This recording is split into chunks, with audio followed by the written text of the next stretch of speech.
अचानक फोन आता है ट्रंप साहब का, जैसा भी आपने राहुल जी को सुना।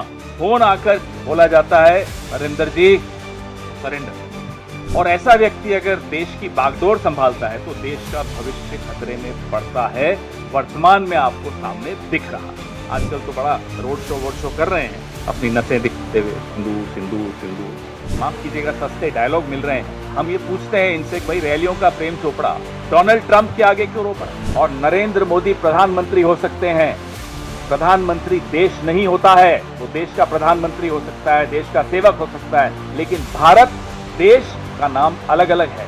नरेंद्र मोदी को सरेंडर करने की बात कहना मतलब भारत को सरेंडर करना।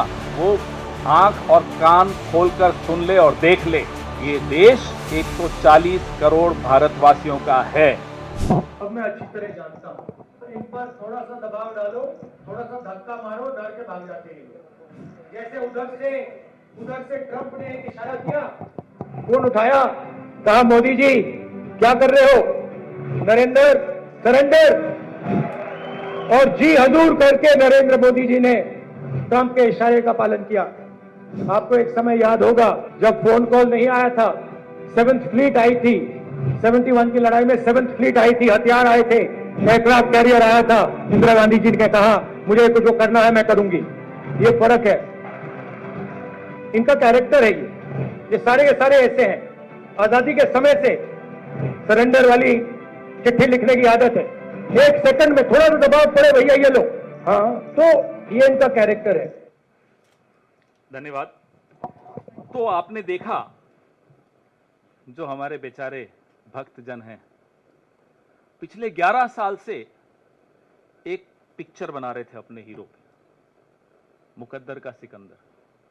पिक्चर बन गई, पिक्चर बनने के बाद जब निकल कर आई वो निकली नरेंद्र का सरेंडर। मुकद्दर का सिकंदर तो पता नहीं कहां गया।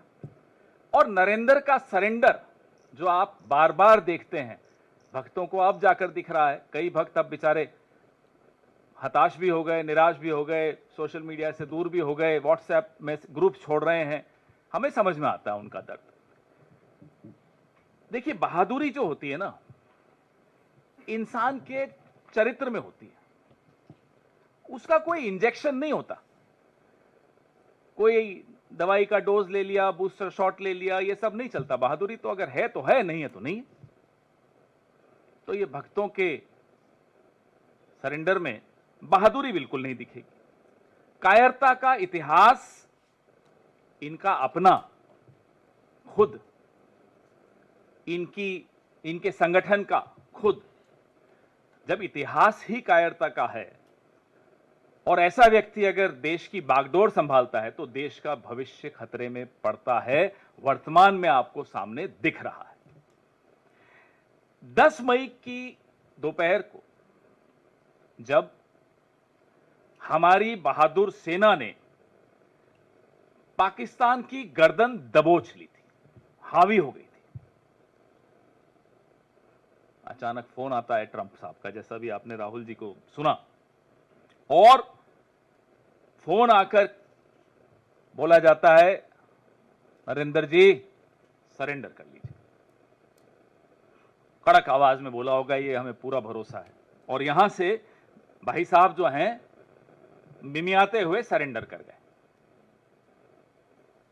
एक बार में निर्णय हो जाता कश्मीर का भी। पाकिस्तान घुटनों पर था, घुटनों से भी आगे हो जाता और ज्यादा पूरा नतमस्तक हो जाता, लेकिन फोन आ गया।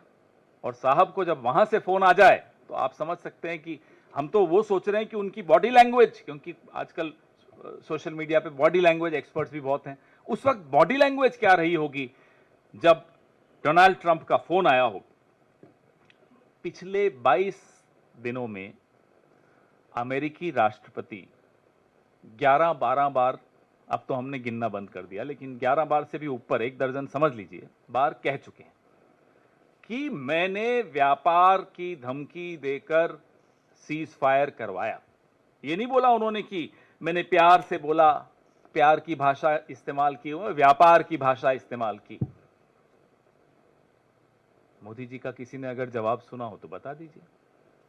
कहीं कहीं आपने, आजकल तो बड़ा रोड शो कर रहे हैं, अपनी नसें दिखाते हुए सिंदूर सिंदूर सिंदूर, कहीं आपको दिखा हो नरेंद्र मोदी ने कहीं जवाब दिया हो डोनाल्ड ट्रंप को? आंख उठाकर नहीं सुनाई देगा आपको। क्यों?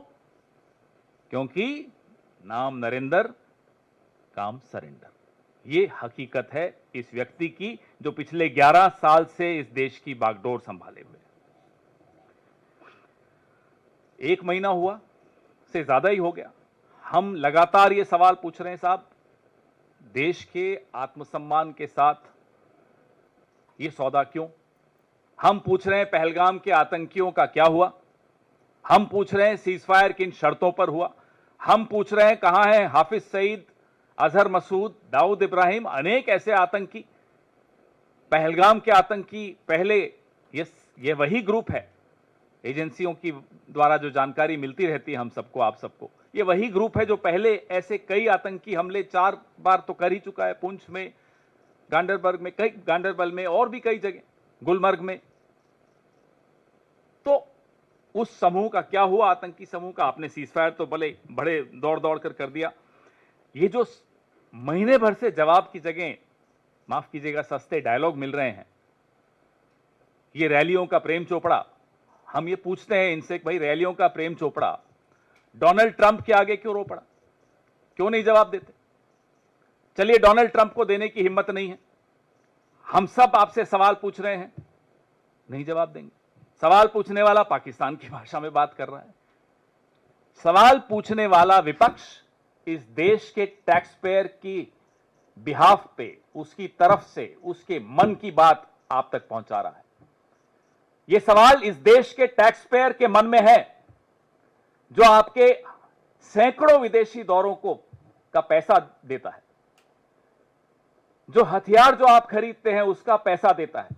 ये उसके मन के सवाल हैं कि सीज फायर किन शर्तों पर हुआ, क्यों दबाव में आए, क्यों पाकिस्तान की हाथ में आई गर्दन को छोड़ दिया, किससे डर गए?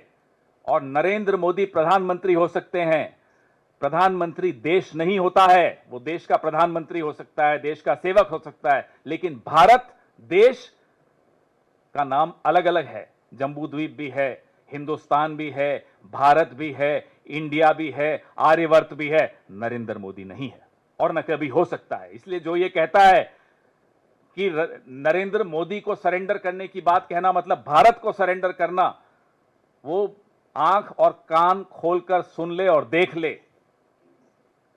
ये देश 140 करोड़ भारतवासियों का है, सबका उतना ही है जितना नरेंद्र मोदी का है। तो ये मत सोच लीजिएगा कि Narendra Modi is India and India is Narendra Modi, ये गलत है। आप इनके 10 साल का कार्यकाल देख लीजिए, take a look at the 11 years of his tenure.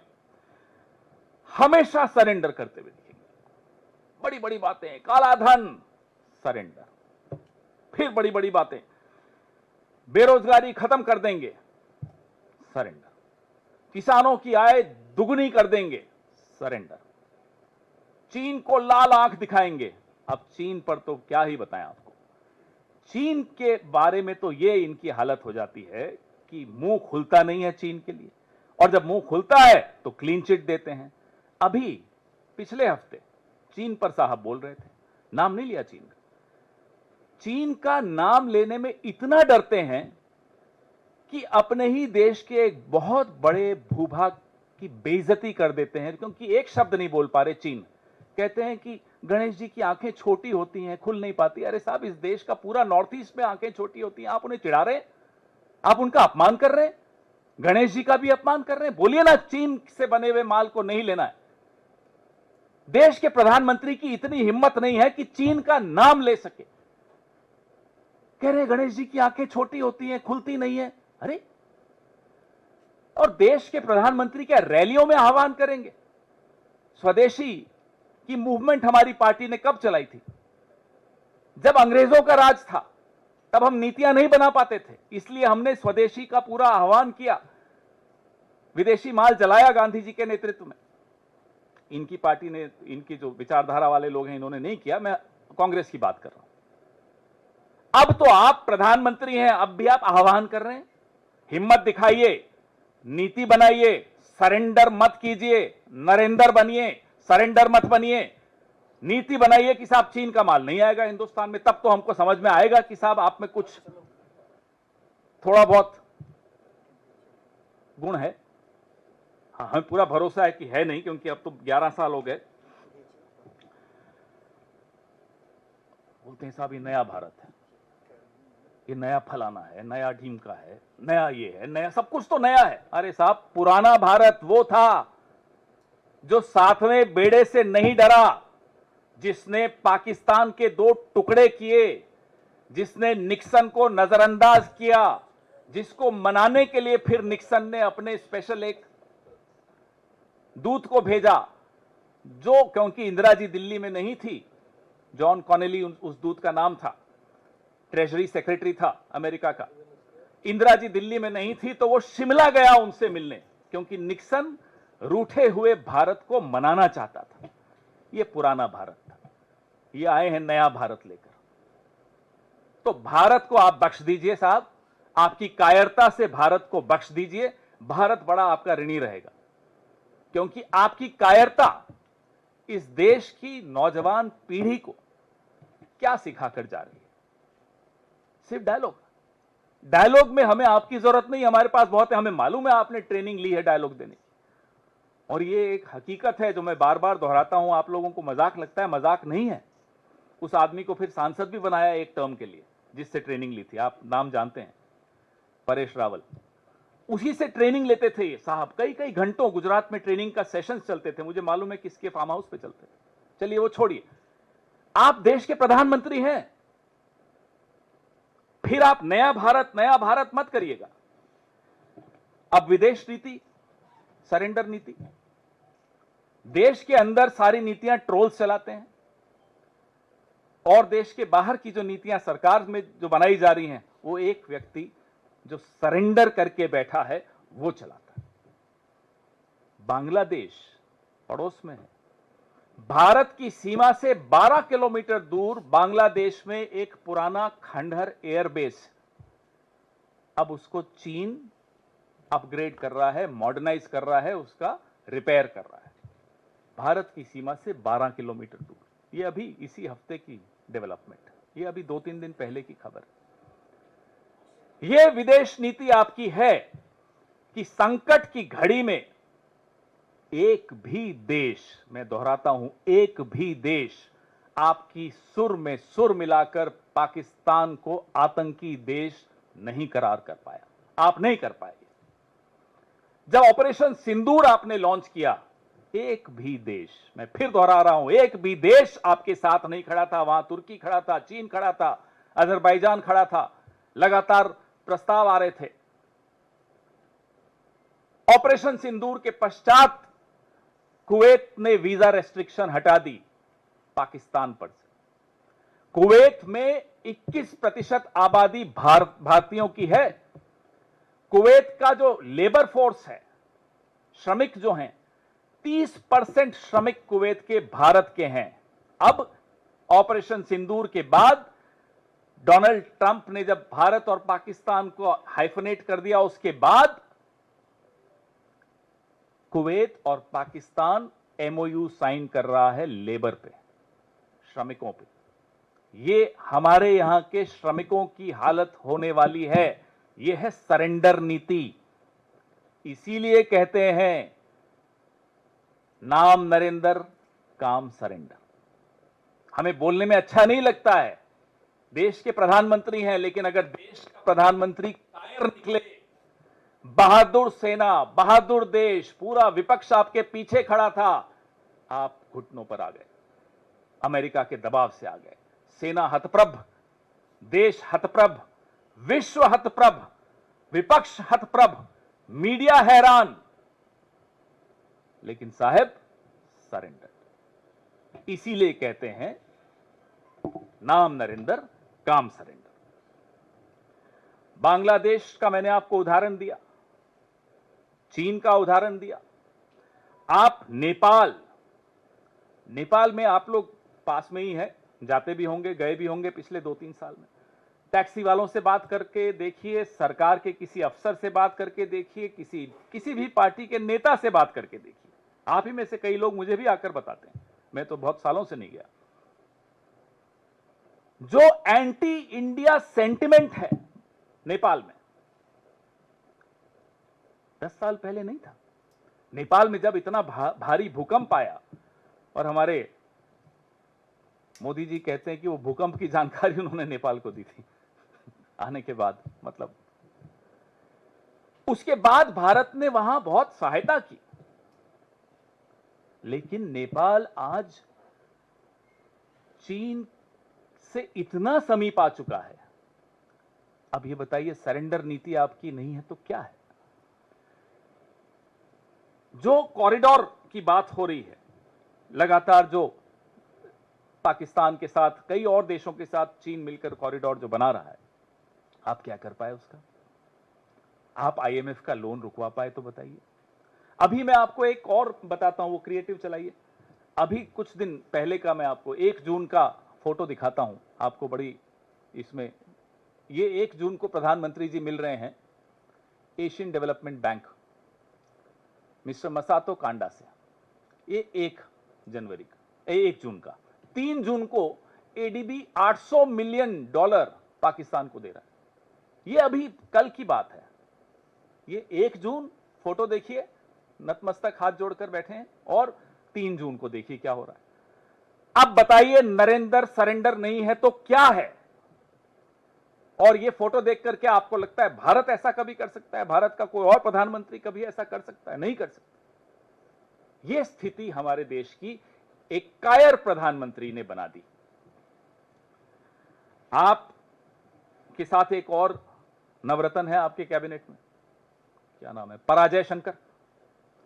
अब पराजय शंकर चुप हैं बहुत दिनों से।